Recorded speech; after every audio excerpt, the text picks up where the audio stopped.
We welcome our first Aggie today. It's Will Lee. We want to go straight to questions. Do we have anything out there? We're right here in the front row. Jerry Humphrey, AL.com. When you guys matched up against Auburn, kind of talk about the matchup you had with Cam Coleman. Yeah, it was a great matchup. You know, he's a great receiver. You know, he was young. I think he was freshman, but you know, we treated him like he's been there all 4 years. You know, like he's a great receiver. He has great talent, and he got great guys around him. So, just being in that game, knowing what we got to deal with, and knowing what comes with it was a big stepping stone for us. But you know, we was ready for it. Middle aisle, fourth row. Donna Conrad, 15 ABC and Bryan College Station. Will, you go up against Armaje in practice all the time. What does he bring to the O-line, and then what kind of leader is he and presence does he have in your locker room? Yeah, he brings confidence to the O-line. You know, like he makes sure all those guys are just one move and train. You know, nobody's falling off, nobody's just leaning no different direction, but he makes sure everybody's intact and moving as one sound team. And then in the locker room, you know, Armaje, he's always a guy that you're going to hear in the locker room, you know. Like he's always picking guys up. He's always joking around, letting guys know things. But he's a great guy to have on the team, and I'm glad he's on our team, you know. Like he makes sure everybody's best, makes sure that everybody's doing good for everybody and stuff like that. So, yeah. Left side, third row.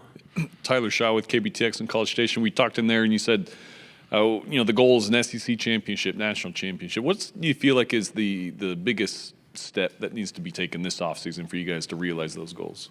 Honestly, just living where our feet's at right now. You know, I feel like working on finishing 4 quarters worth of football, you know, that's the biggest thing that we need to focus on. You know, last year our season was in our hands to go to the SEC championship, in our hands to go to the playoffs. We just couldn't finish.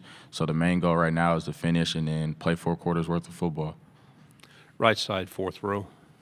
And with Way 31, that Auburn game, 4 overtime, one of the craziest games of the college football season. After seeing them storm the field, how excited are you to get another shot at them this season? Yeah, I'm real excited. You know, seeing how they ended, and me not being able to finish the game because of an injury, it was just real tough. You know, just watching my teammates go out there and battle for me and then battle for our team to try to pull it through, and it fell short was real tough to see. So I'm waiting for that game, and I'm real excited.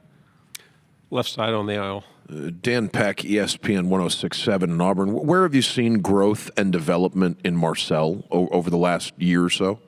Really just this winter and this spring. You know, Marcel knows what he needs to do to carry this team and take us to where we need to be, and him putting that weight on his shoulders and carrying it positively is amazing to see. You know, like you're seeing him grow up in the locker room every day. He's getting bigger, he's getting stronger, and he's really just taking care of his teammates and making sure everybody understands what we want to do, and we're going there. In the middle, fourth row. Last year, Coach Elko talked about being able to build a championship mindset. How do you feel like the team has been able to adapt that mentality throughout the offseason? You know, like I said before, really, like the biggest thing here is like us finishing. You know, that's the main thing we need to do. Like we had everything we needed in our hands right in front of us, and all we had to do was finish. So really just starting off where we left off and then just keep moving everything forward and taking it one day at a time. Like I feel like we're going to be in good hands. Left side. Is there? Do you have a favorite matchup or receiver that maybe in the SEC that, you know, when you see that you're up against them, that you like that challenge? I wouldn't say I have a favorite matchup. Just anybody that we play on Saturday, I'm ready to go against, and they finna get my best and they finna get my all. You know, I don't got no favorite matchup. Everybody can get it any day, any time. So, yeah. You have as good a home field advantage as anybody in college football. Is there an opposing road site that you like to play at, though? Oh, yeah. I can't wait to play at Texas. You know, me being at K-State, losing there in overtime and just getting back there and just beating them at their home was going to be the best thing to me. So, you know, that's real exciting for me. You're in the middle again. This year, the Southwest Classic will go back to a home and home with Arkansas. How do you feel about traveling up to Fayetteville and that game no longer being at AT&T? You know, it's just like a regular game to me. You know what I'm saying? We're going to take it up. We're going to show up at third place, do what we need to do, and get the job done. You know, I'm real excited there, you know, just to see a different field, seeing a different atmosphere. But it's all the same. You know, we got to get the job done at the end of the day. Right side. What have you done during the off season that has prepared you for this upcoming season?